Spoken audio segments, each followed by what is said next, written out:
Dish response.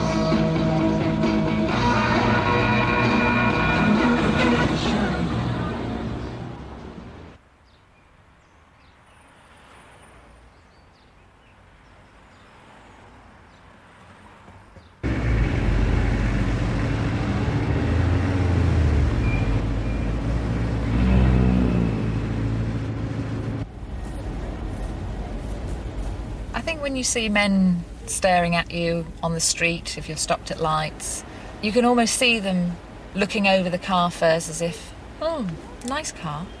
And then they'll sort of look at you, you know, like when you're in a bar and you notice men looking at the women in the bar and forming an opinion. It is flattering because you've been noticed.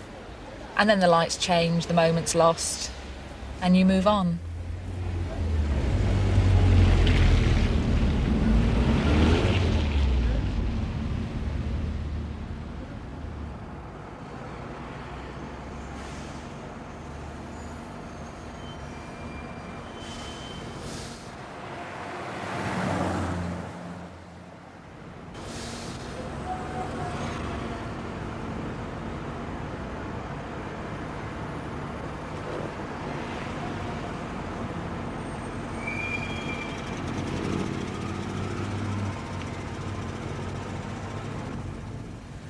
Leroy is the name of this car. I called him that because his registration spells actually Elroy, but I preferred the name Leroy, so that's what he's called. Not really because he's a black car. I think maybe subconsciously there was something in that, but that wasn't really the main reason. He's a Ford Capri 1.6 LS. I don't know what that stands for.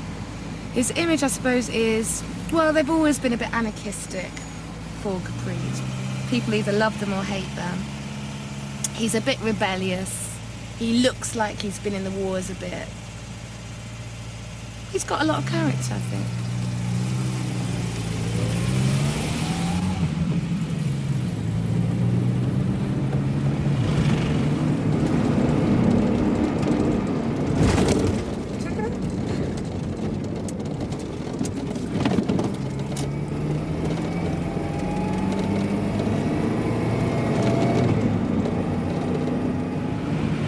At the moment, the speedo doesn't work in Leroy, the horn doesn't work, the reverse lights don't work, the music system isn't working very well, the windscreen washers don't work. In fact, not a lot does work really. But I do forgive Leroy. I mean, he's an old car and I'm a pretty lousy mother.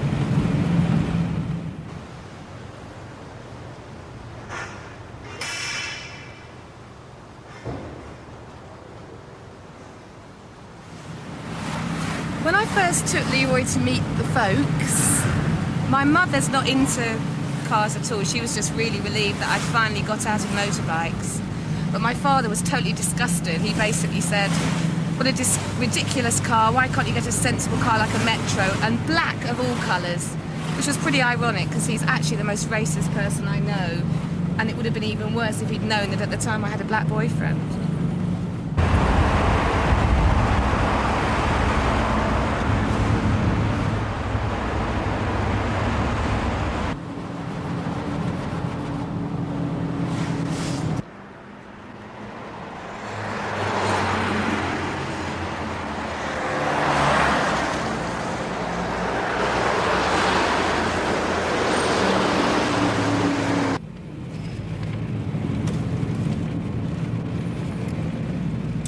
I always hope that people don't think of me as an Essex girl, quote, when they see me in this car. And that's no disrespect to Essex girls, but I don't have fairy dice for a start. I like to think they probably think, oh, there's a woman that enjoys driving, because I think Capris are really for car owners who like driving. And maybe they think of me as someone that's, I don't know, a bit on the wild side. Yeah, I quite like that image, I guess.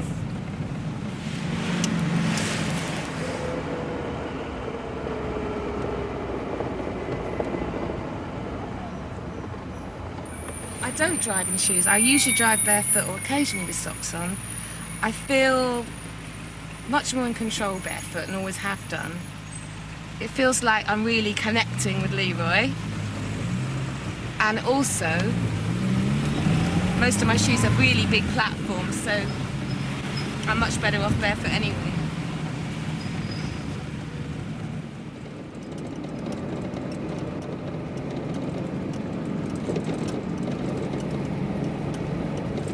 I get a certain sense of power and control in Leroy that I perhaps don't get in other areas of my life, like work, for example.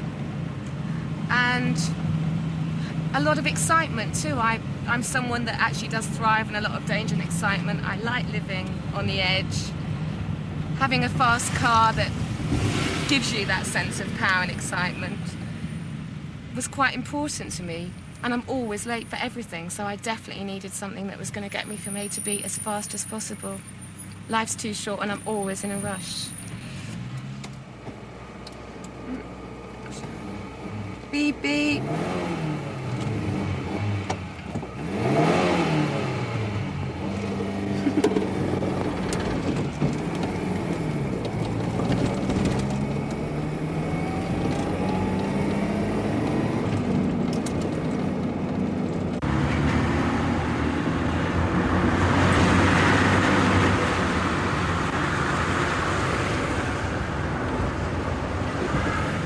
I don't actually think that Leroy and I are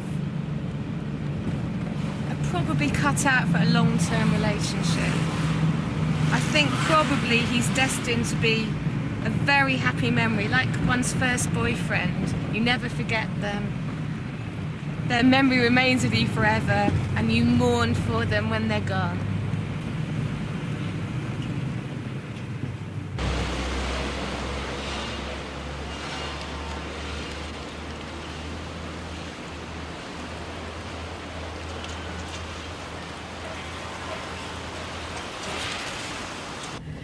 The image this car conveys is that of just a quiet woman driver, really. Therefore that is the image I convey with the car, but that's not the image I have of myself at all. I mean, obviously I'd much rather have a faster car, but I can't have a faster car at this moment in time. But I mean, this car doesn't really have an image.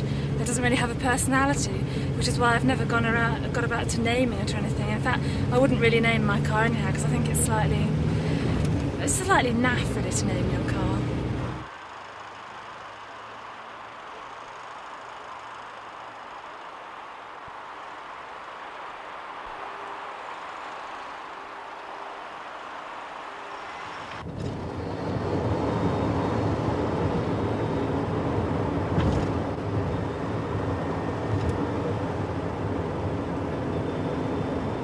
A few years ago I had a job where I was given a company car, and it was a Golf GTI, a red Golf GTI. And to be honest, it was my dream car. I just loved it. I loved it to death. There's nothing more exhilarating than getting on the motorway and straight down that fast lane. However, I had to change my car due to change of job. And I thought, I've had so much trouble with my Golf because it's such a temptation to speed. And as I've already got 6 points on my licence, I thought I'm going to have to get a slow car.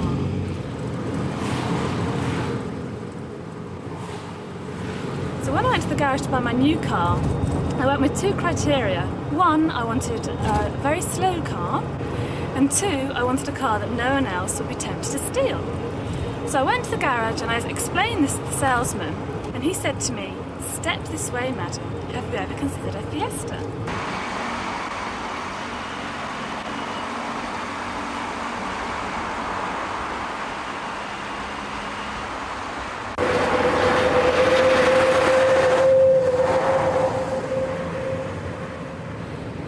Drive around in the Golf, I got a lot of attention as a young girl in a red Golf GTI I would, obviously. And when I sort of came down to the basic Fiesta, I noticed that I got a lot less attention. I mean, it might have been that I was looking for less attention, but I certainly got a lot less. And this is typified by the fact that when I had the Golf, I was always getting my windscreens cleaned by the people in the street. But in my Fiesta, I never ever get it cleaned.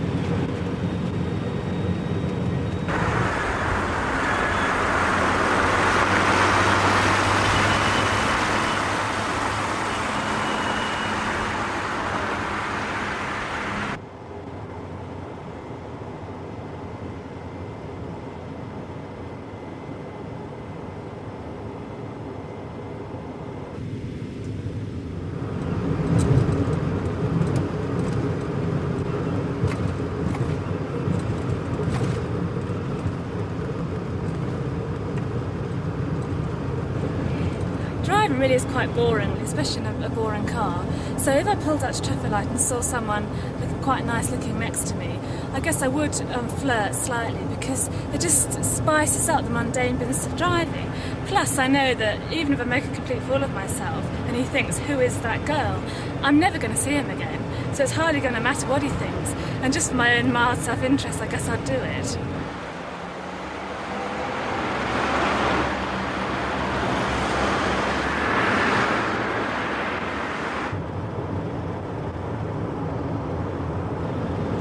Some women like to have a girly image. They like to put in their fluffy animals and their rabbits and hammocks at the back of their car, so they have a sort of come and look after me type image.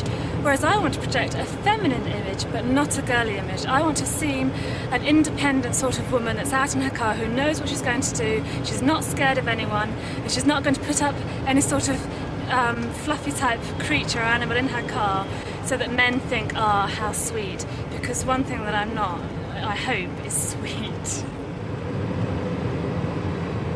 I do have my little ginger cat potpourri, but nothing much else. I did actually put in a digital clock here because there was a gap, but one day a friend of mine was trying to alter the clock, pushed it in, and it disappeared into oblivion. I've never found it again, so I've just got a little hole there.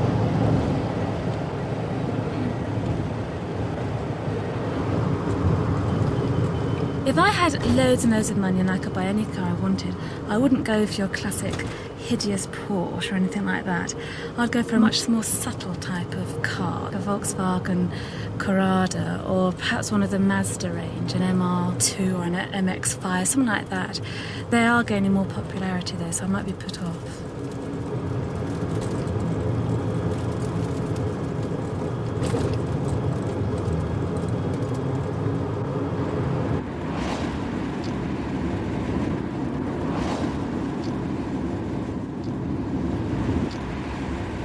As a woman driving this car, it makes me feel very, very special, very powerful, in the same way that a man might drive his XJS or his Ferrari, maybe on a lesser scale car-wise, but the feeling is exactly the same. Makes you feel as though you just want to hold your head up high and make people look and say, isn't this great?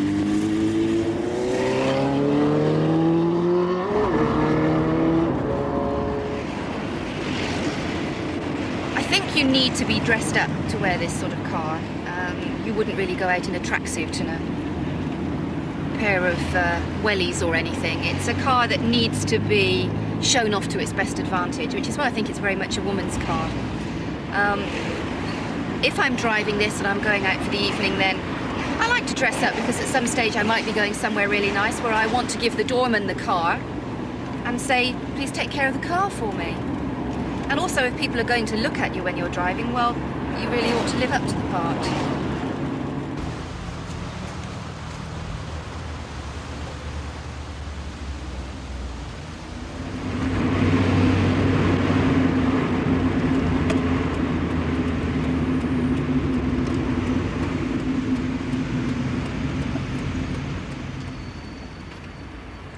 What I do for a living during the day is to work with plants and flowers in various places all over London, so that means I drive a van, and it's not a new van, it's 4 or 5 years old, so it's a pretty beat up, typical London dirty van. When I'm driving that, no one pays me any attention whatsoever, but what does happen is that people on the road are far more polite. They're very well mannered when it comes to driving. They will let a lady out onto a main road. Taxis and buses will give way on a main roundabout. And it's just a very pleasant experience. When you get in the car, it's a different ball game altogether. People look, even with the roof up they look. You attract a lot of attention, and you also attract the boy racers, who seem to think you're fair game. They no longer allow you to come out of turnings, and they want to race you off at the traffic lights. And I also get the feeling if I broke down in the car, I would have a problem. I would have to ring the RAC. Whereas in the van, if I was causing any problems and broke down, there would be a host of people there willing to help me.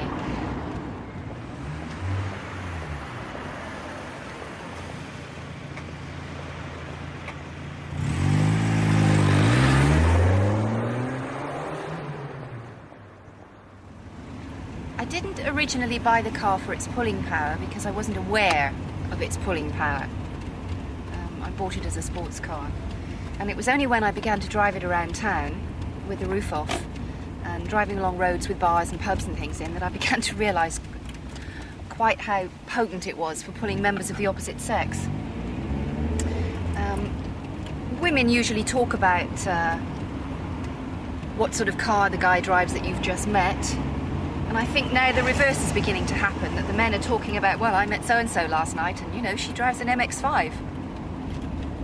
There's one particular individual I know that I went up to Tring to meet him on a beautiful sunny Sunday, and we were going for a picnic. And we'd arranged to meet in the high street, and he was... enthusiastic isn't quite the word for it. He didn't stop smiling for most of the afternoon, because he said he'd never had a woman drive up and pick him up in a car like this before. He's now most insistent that if we're going out in the evening that I have to drive over to the city and pick him up because he doesn't want to drive.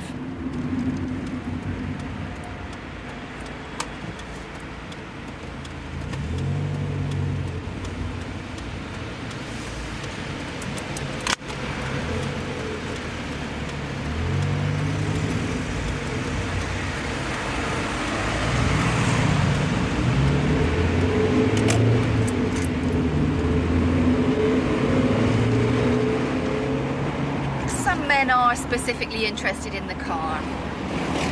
They assume that whoever's driving the car is perhaps earning a lot of money at work or is being paid a lot of alimony from a divorce. And the car is exhibiting the fact that here is someone with money.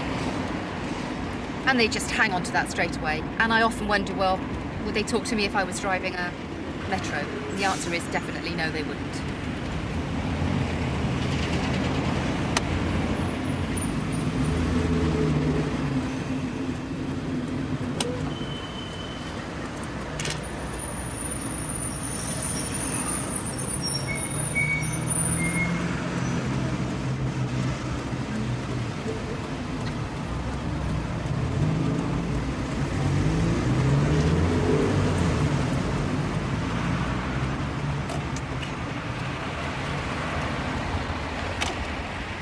Some time ago last year, I had a toy boy around for a while and used to love sitting him in the front seat of the car because he was the ultimate accessory. But he wasn't allowed to say anything, just in case he spoilt the effect. Friends thought this was very amusing, and I think most of them were incredibly jealous. Men have been doing it for years, so come on girls, let's level the score a little.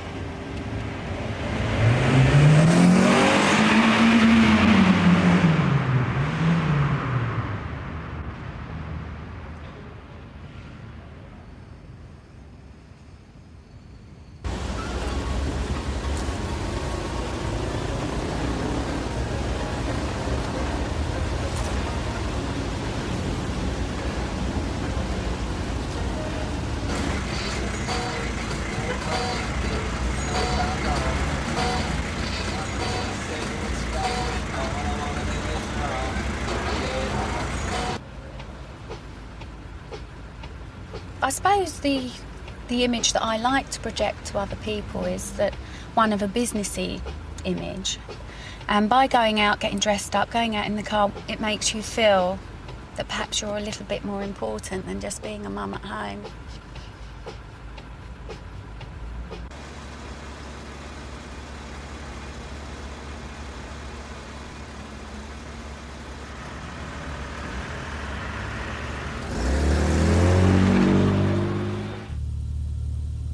Sometimes I can see people whispering or, commenting, oh, well, it's only our hubby's car. That really annoys me.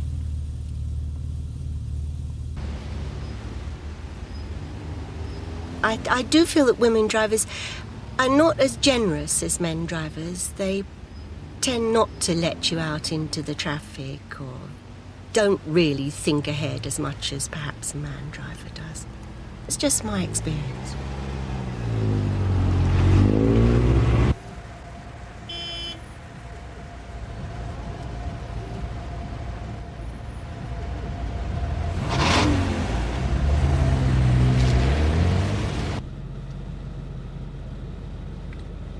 sometimes I get embarrassed, like if you pull up at the lights and there's a whole bunch of blokes in a car and they're all looking at you and they're all laughing and you think, quick lights, please just change, I want to go.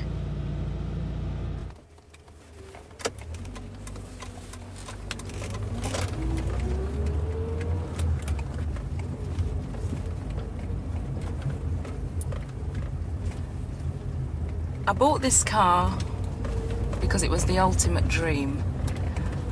I'd always pass this car showroom every day on my way to work, and they sold purely BMWs, convertibles and what have you.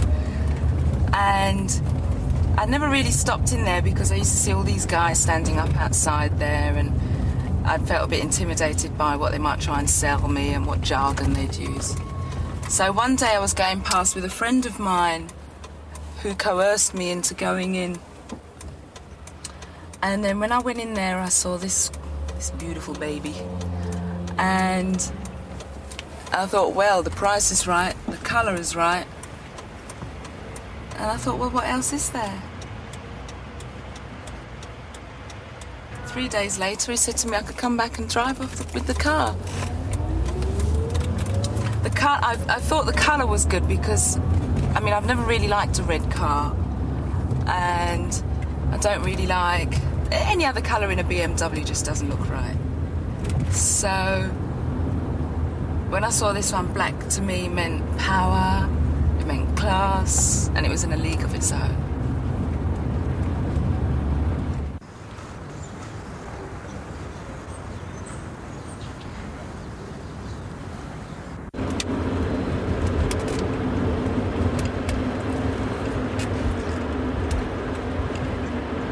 It's funny because when I went into the shop and I was buying this one, I said to the man, you know, I'm a single parent, I want to come out in the morning knee deep in snow and I want to be able to turn over the car and it starts. So he assured me and reassured me that the car that I was buying was in good condition.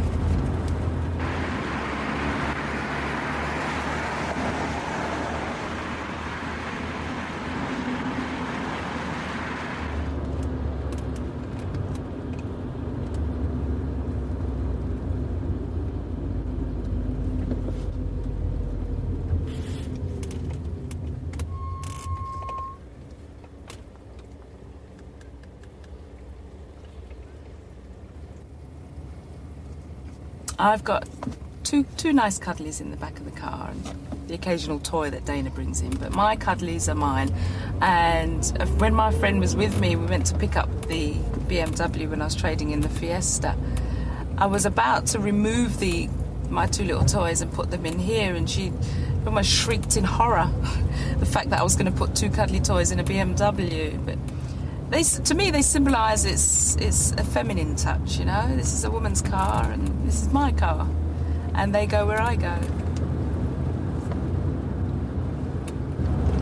And plus they were presents anyway, so I couldn't put them in the bedroom. No one would see them then.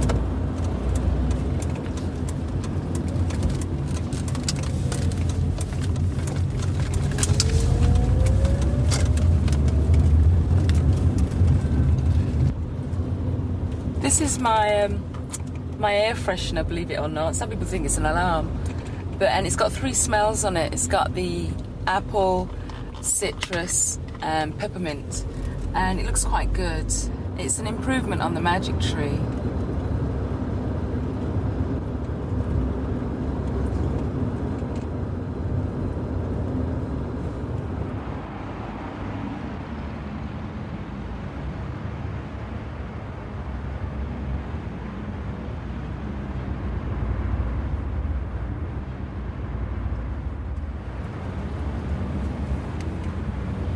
Some of my friends may think I'm a bit of a snob, but this car is going to get me places.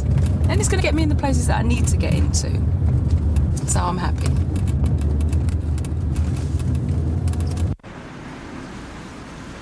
I can get into a wine bar in Hampstead. I can also get into a restaurant in Mayfair. And a pub in Hackney.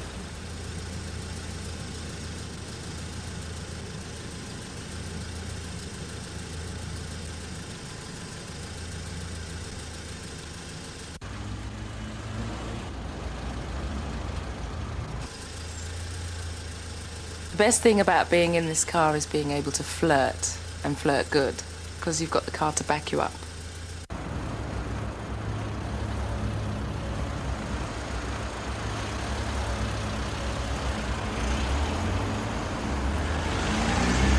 I know when they see who's in the car, when I look the business, you know, I'm going to turn heads anyway. But I like to have a good nose round and flirt with my eyelids and with my mirror. I can use my wing mirror and my interior mirror to have a look and see who's looking at me.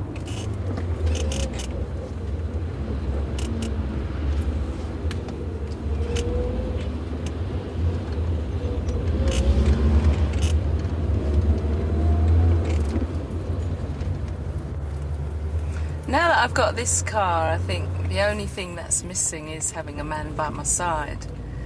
But, I mean, for me to have a man now, he would be like an accessory, so to speak.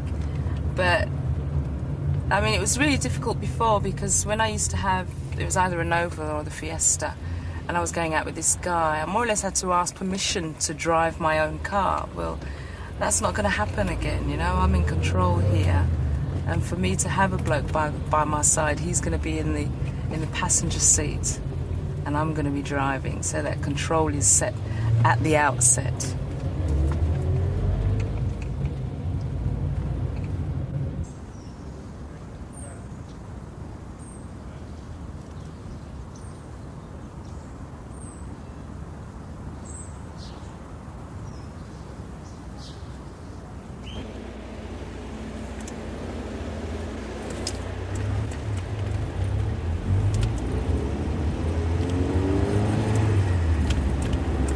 I have an image, and my image is the glamorous blonde, the posy blonde.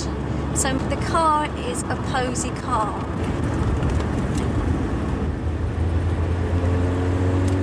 It's my space, it is my car, and I love the feeling of the power that it gives me. It's a big turn on. I just like speed. I like the look on people's faces as I pull away, and they're shocked because this timid little woman that sits behind the wheel actually has got a lot of bottle. And that's a good word, bottle.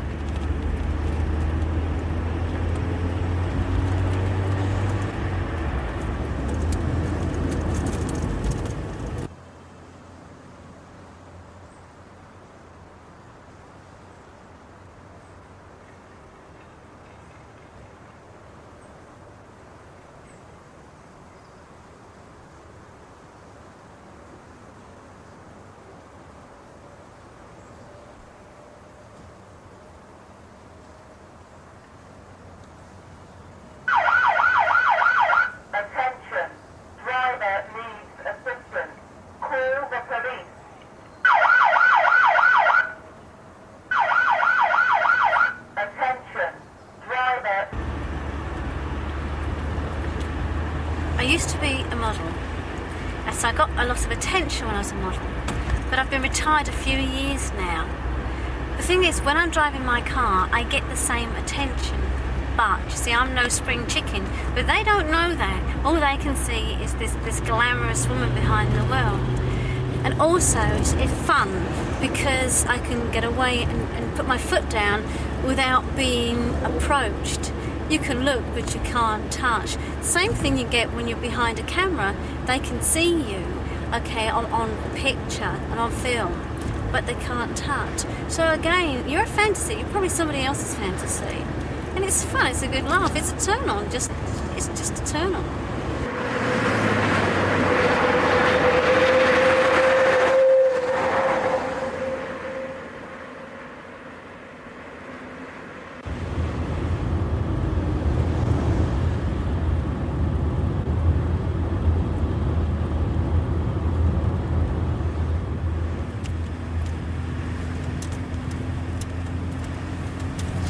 I find that other women on the road react to me in a nasty sort of hostile sort of way. They won't let me pass. They don't give way to me, even though I do them, and they never sort of say thank you. They try and cut me up when I'm trying to overtake them. It's a shame, really, because to them, I mean, I'm no threat to them, but for some reason or other, I find that they're jealous, but this hate comes across, which is a shame.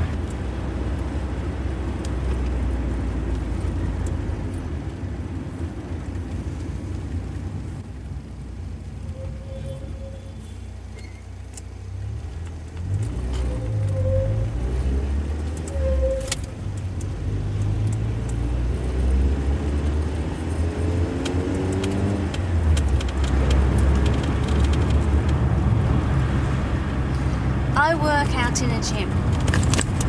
I find there is two sorts of people that work in the gym, or work out in the gym, I should say. There's the men and the women. Now, the men, their reactions are like, I wouldn't mind some of that. And when the women, it's jealousy. Like, there was a story where there was a girl at my gym who was going out with a guy at my gym.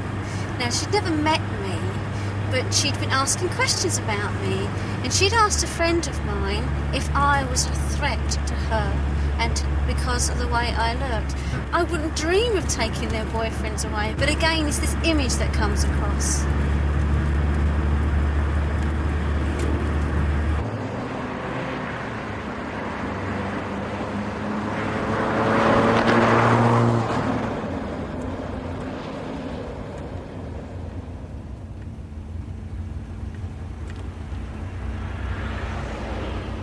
I get up to the traffic lights, that's one of my favourite places. I always look at the person who's next to me, sort of psych them out a little bit. You look and you smile, and then because I think to yourself, it's only a woman, I'll get away first. Now, they don't know that I will put my foot down, they will think, well, it's a woman driver, but I always get away first. And when I do, it's a big turn on. I love the feeling of power. It's like an orgasm. It's just brilliant.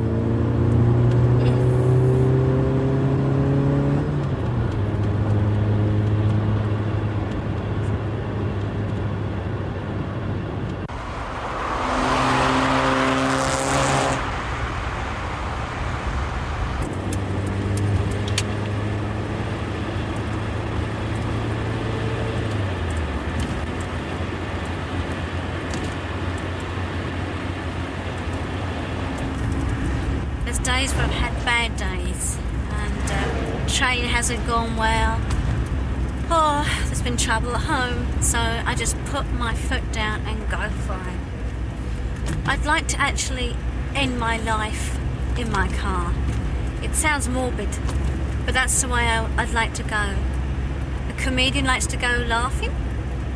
Bing Crosby died on the golf course. I want to go in my car, just like that.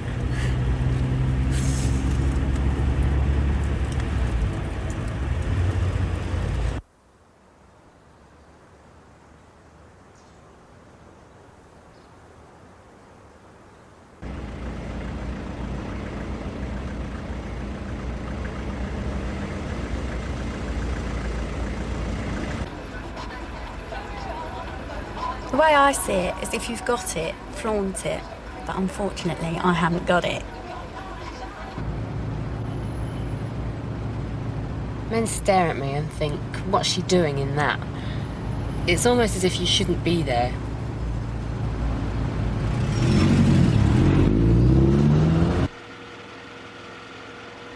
Oh, if I've got a bloke looking at me, I'll turn round, and if he looks, then I'll have a second look, and if he looks back again, I think, well, I can't be that ugly after all.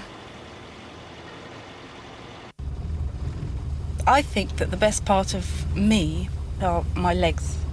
And obviously when I'm in the car, people can't see that. But I do like them to stare from time to time.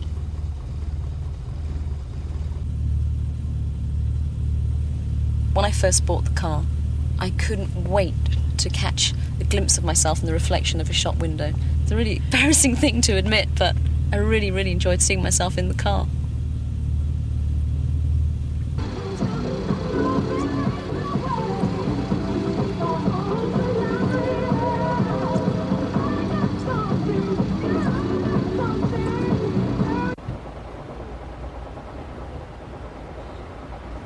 You get a lot of attention in this sort of car, especially your middle-aged, fat, balding men who think they're wonderful, and they look at you and they think that you should be so flattered that they're eyeing you up. And as far as I'm concerned, thank you, but no thank you.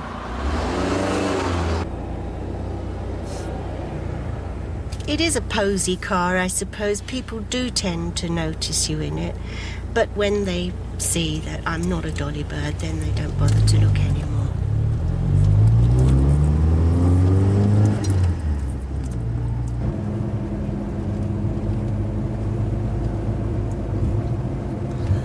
When I'm driving this car, I definitely feel younger than my age.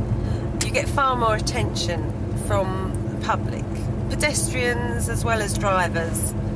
They tend to notice the car and they look at you, and it makes you feel noticed. It makes you feel not just an anonymous person.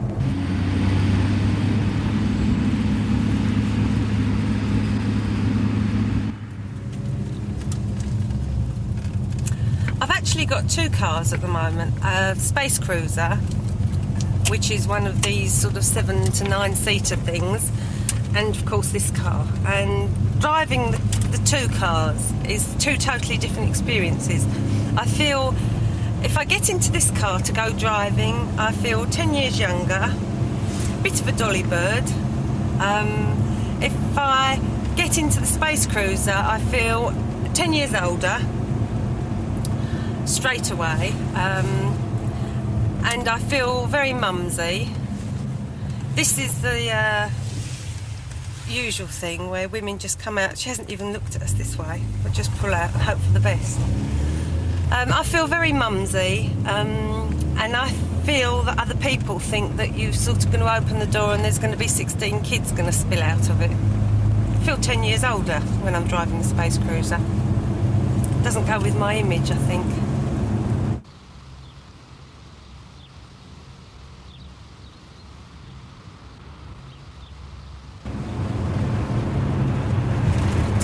If I go out with any of my mates for a night out, if we go for a drink or something, I'll take this car and I'll take the baby seat out the back, because that's bad for the image.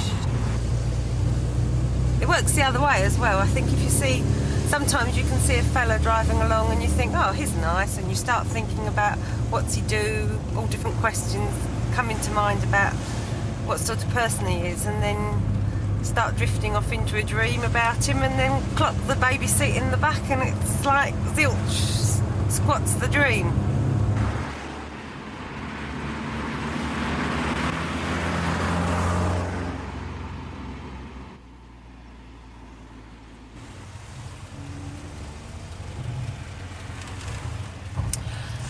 There's probably only 3 things about me that people have always commented on, and that's my eyes, my hair and my boobs. So I'm quite confident about those 3 parts of my body, but as for the rest of it, it's like a misfit. Bottom half doesn't go with me at all. And I suppose the car is really like a fancy dress masquerade bit round the bottom, because people can't see that part of me. So I drive along knowing that top half of me is seen with more confidence than if I was walking along the road without my armour on.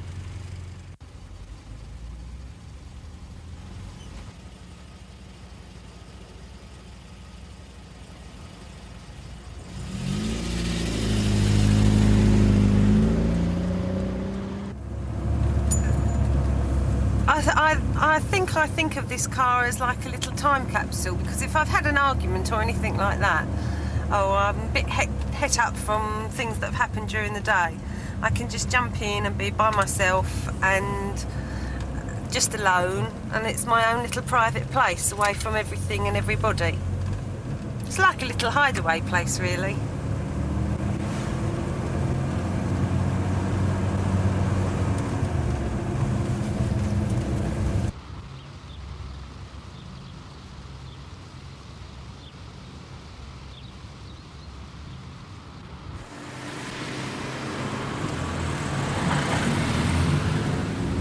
In the last few years, my husband and I have separated. And during that time, I usually drove a sensible, practical family car. I used to drive a Metro, a white Metro. I had lots of problems with it. I went to the Metro showrooms. I went in and thought, this gentleman will give me all the information. And he said to me, have you thought about a Mini Cooper? I said, don't be ridiculous, I can't drive a Mini Cooper at my age. It's far too flash and fast and, oh no, it's something you drive when you're young. And the more and more I thought about it, the more I decided, why not? It's my money, my choice. I couldn't believe it. I felt really excited actually, having to buy my own new car. And also Mini Cooper represented something really fast and zippy and, oh, I don't know, youth, I suppose.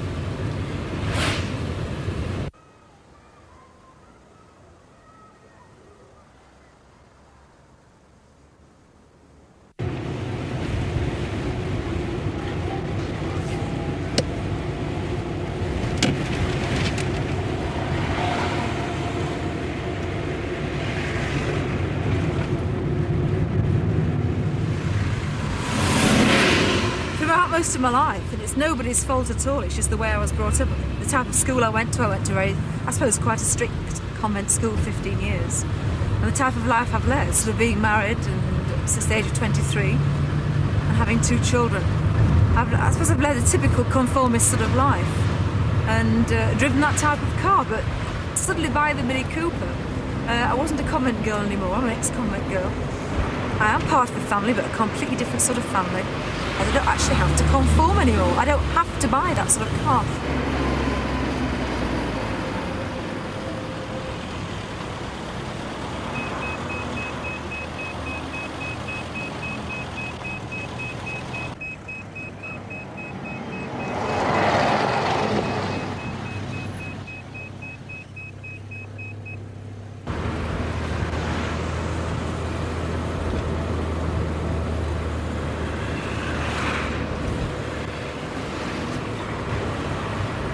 I've been driving, I've been either going out with my husband or I've been married. And the thing is, it's the first time I've driven a brand new car that I bought, a car that I wanted, a fast puppy car, and I was single. So it's like, it's not as though it's happening for the second or the third time, it's the first time in my life I feel like this. And it's quite, it's frightening, it's daunting, it's quite exciting, but still it's a bit frightening.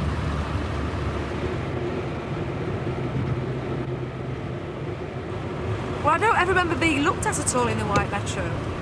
And yet, when I had this car, and if people ever did look at me when I was in this car, I thought, oh, and obviously thinking, God, what's an old woman like her doing, driving a car like that? How pathetic.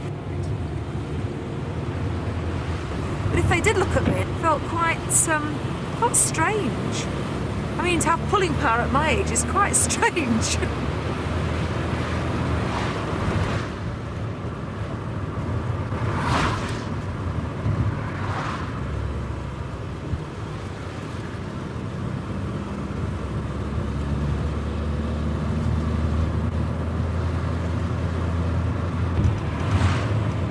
My teenage time and the 20s was obviously through the 60s. And the Mini then was in its heyday. And I mean, there's no way could I have afforded a brand new Mini in the 60s. I was still conformed. I was at college, I was doing the right things. As they always expected of me, I suppose. I certainly did not feel free and relaxed, and the swinging 60s did completely work past me.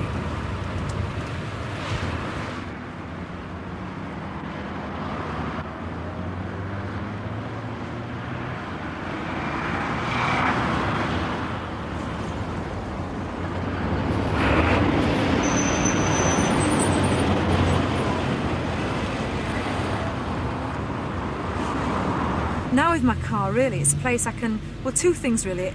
First of all, I'm away from everything. I'm away from my home, my flats, my children, my telephone. I love them all dearly, but it sometimes just feels as though you've given an awful lot, like a lot of people do. I'm no different from thousands of other people. You've given an awful lot. And you're very rarely sort of given something for yourself somehow. And yet in the car, and nobody can touch you or get near you. No telephones can get near you. The children can't. You make sure everybody's all right before you do anything. But it means you cocooned you away from things, and you can just think about things and have music blasting out, and you can just go along routes you want to go on.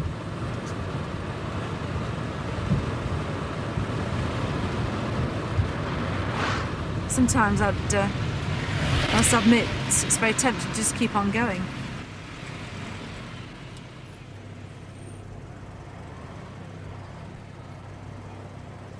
I suddenly look forward now, rather than thinking I'm 45, that's it, everything's finished. And Doncaster is not the place to do it. It's to be married, to be safe, and you fit in. I don't fit in anymore.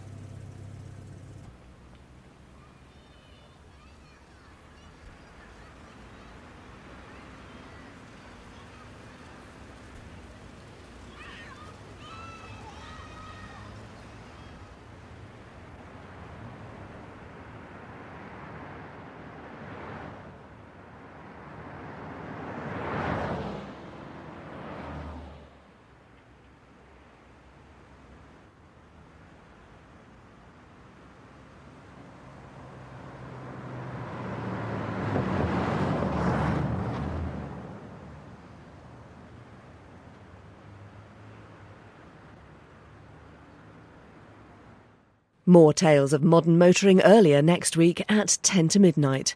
But next tonight on BBC4, Richard Wilson motors through Snowdonia for Britain's best drives.